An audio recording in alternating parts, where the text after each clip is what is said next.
We are Group R, and this is our screencast on systematic problem solving for the CA172 module. Throughout our screencast, we will illustrate systematic problem solving using the following example problem. How many possible combinations would there be to a binary combination lock with a 4x4 grid of rotation disks? The first step to solving any problem is understanding what the problem actually is. We begin by reading the problem carefully, understanding and taking note of any relative information. If there's any uncertainties, we must ask questions, as we may need to know that information further on when solving the problem. When it came to our problem, we read it several times before beginning to ensure that we fully understood it. We took notes on any relative numbers given in the question. We then asked questions about the problem, which we'd ultimately need to know to solve it. These questions included: how many numbers are in binary, how many rotating disks are there, and are all disks binary? The next step to solving any problem efficiently is exploring the problem. This consists of making changes to the problem, visualizing or drawing the problem, trying different strategies, and trying to find a pattern to help us actually solve the problem. While exploring our problem, we simplified the problem by making the grid smaller. We started with a 1x1 grid before moving on to a 1x2 grid and a 2x2 grid. In solving the 1x1 grid, we drew out the lock to help us imagine the problem. We then made a table and tried to solve the problem. We counted the number of rotation disks and the possibilities per disks, which ultimately led us to finding the number of combinations. We took the same approach with the 2x1 and 2x2 grids. We began by drawing the problem out. We then found the number of disks and the number of possibilities per disk. We then multiplied out the possibility for each disk to give us the number of combinations. At this point, after solving 3 grids, a clear pattern was beginning to emerge. The answer appeared to always be 2 to the power of the size of the grid. This is illustrated on the right side of the slide.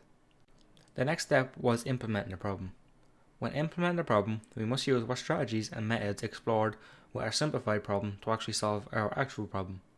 This is the step where we actually solve the problem and get an answer. In the case of our problem, we took the exact same approach as we did to our simplified grids. We first drew out the problem, we then found a number of rotation disks and possibilities.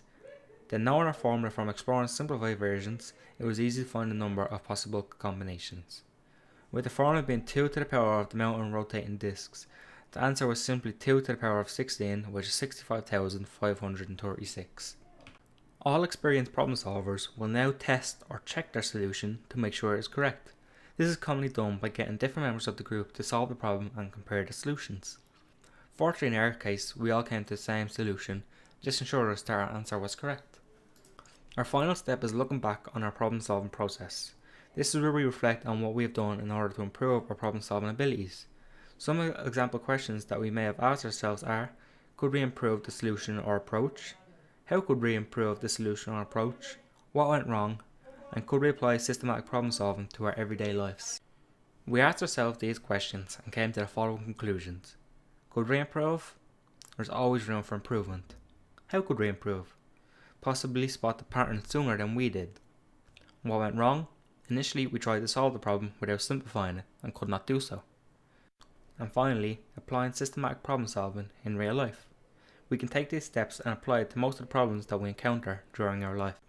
In summary, the most efficient way to solve any problem is to follow the 5 basic steps: understand the problem, explore the problem, implement the problem, check and test your solution, and finally, look back and reflect on your problem solving process. Using these steps, solving a problem is made a lot simpler as the structure keeps you guided through. But of course, the key to improving your problem solving is practice. This has been our screencast made by Group R of Module CA172.